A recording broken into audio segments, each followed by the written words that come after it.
Shy and awkward. Now, let's begin. Number 1, don't apologize.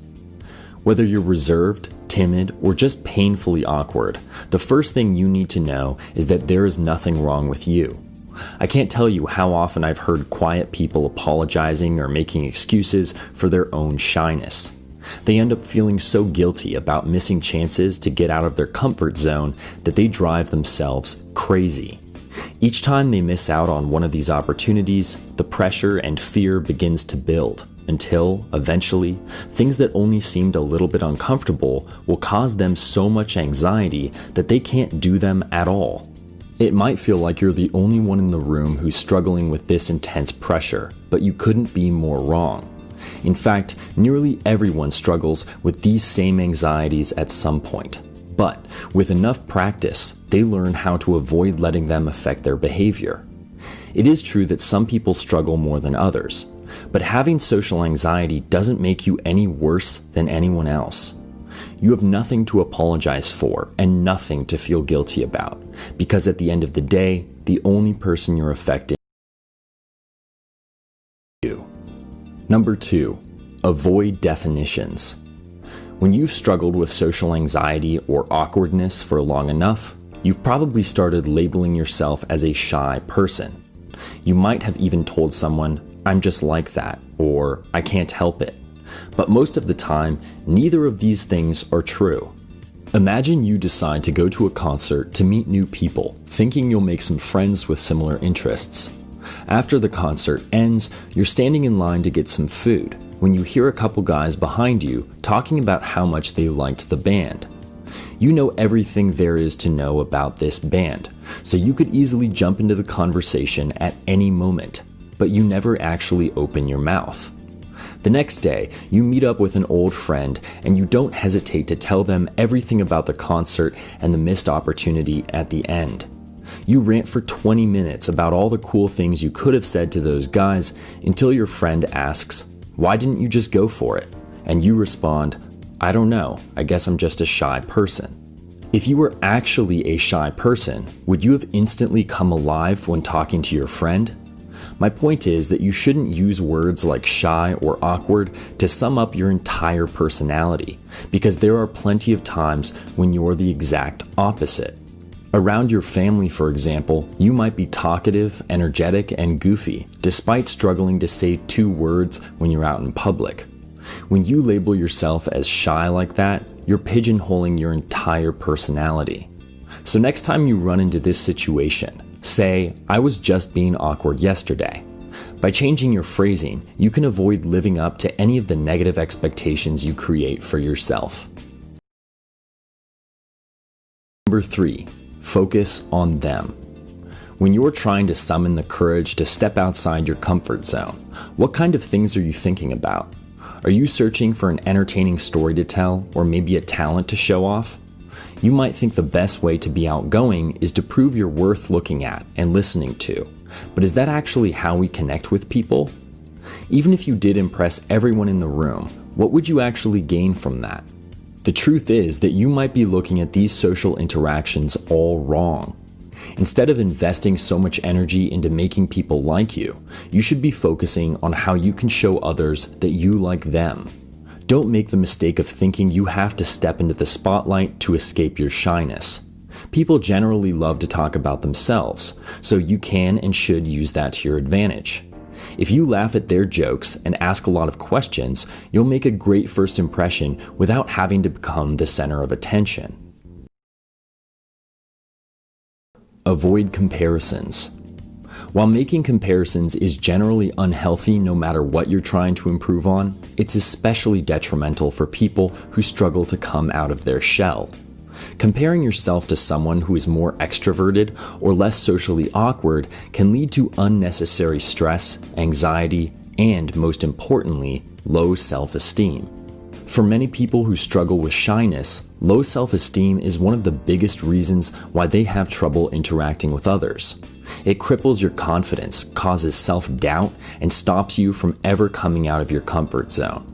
So, if you want to overcome your shyness, you should first work on building your self-esteem by learning to trust and take pride in yourself. Number 5. Make lists. Say you got invited to a social event for a new job. All of your coworkers are going to be there, so you're excited to try to get to know them better. When you get there, you see a group of people talking and laughing, so you think about joining in. But then you start worrying about all the things that could go wrong. They might not remember your name. They may be laughing at you behind your back. Or maybe they just don't like you. With all of these possibilities swirling through you, you end up being too scared to even try. So how can you stop this from happening? An efficient way to mitigate this kind of anxiety is to make a list. Whether you write it on a scrap of paper or in your phone, it's important that you give your list some sort of physical form. There, you should write down all the negative outcomes that you're worried about. By simply organizing your fears, many of these situations won't seem nearly as intimidating, especially because you can plan ahead to avoid bringing them to life. Number 6. Repetition. People who struggle with shyness tend to make the same common mistakes. They see a great opportunity to socialize, but end up talking themselves out of it. They feel terrible about passing up on the opportunity and ultimately convince themselves that it was the only chance they'd ever have. But, like most forms of self-improvement, overcoming shyness isn't about making one big, bold statement. It's about taking small, consistent steps forward, so you have to keep creating opportunities to be social no matter how uncomfortable they make you. Number 7. Bring a friend. If you don't want to throw yourself into the deep end, you can make it easier to socialize by bringing a friend with you.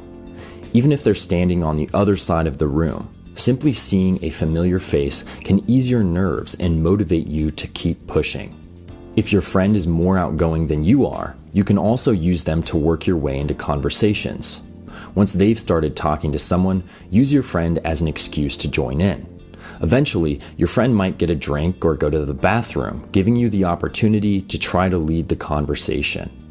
While all of this can be very helpful, there is one downside to bringing an outgoing friend along. People who struggle with shyness tend to use their extroverted friends as social shields. While it might seem easier to simply hide behind your friend wherever you go, it's actually hurting you in the long run by making you more insecure and codependent. Number 8. Control your environment. If you don't have an outgoing friend to bring along, you can also relax your nerves by socializing in places you're already familiar with. When meeting new people, you've got enough to worry about without adding the environment into the mix. If you do, you'll end up wasting hours simply trying to feel comfortable in this new space. Instead, find an environment where you know you can feel at ease and learn how to be extroverted there. Believe it or not, this is the same strategy that all kinds of entertainers and politicians use to perform or deliver a speech in front of a large audience. They become incredibly familiar with a particular location, whether it's on stage or in front of a podium, and are great socialites when they're in that specific environment, even if they'd be shy and awkward everywhere else. Number 9. Body language. Powerful body language can make all the difference when you're learning to overcome your shyness, because even if you can't control how awkward you are, you can control how awkward you look. Things like standing up straight, uncrossing your arms and legs, and making eye contact will all help other people feel more comfortable around you, which in turn helps you feel more comfortable around them. But shouldn't your body language match the way you're feeling? Not necessarily, because you can actually use powerful body language to fool yourself into acting more confident.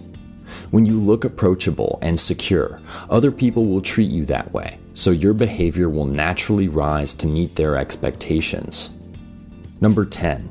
Teach others. This strategy sounds a bit counterintuitive, but teaching others how to overcome their shyness can really help you deal with your own. You might be one of those people who has read every article and watched every video, but still can't seem to make any progress. Even if you know exactly what you're doing wrong, you just can't escape the same awkward behaviors. But as the old adage goes, those who can't do, teach. You may have tried this technique the last time you were studying for a test, because many people find that they understand information better when they have to explain it to someone else. Teaching forces you to make connections and answer questions you may not have ever thought to ask. By helping someone else make progress, you also get to see your own advice in action, which can give you the confidence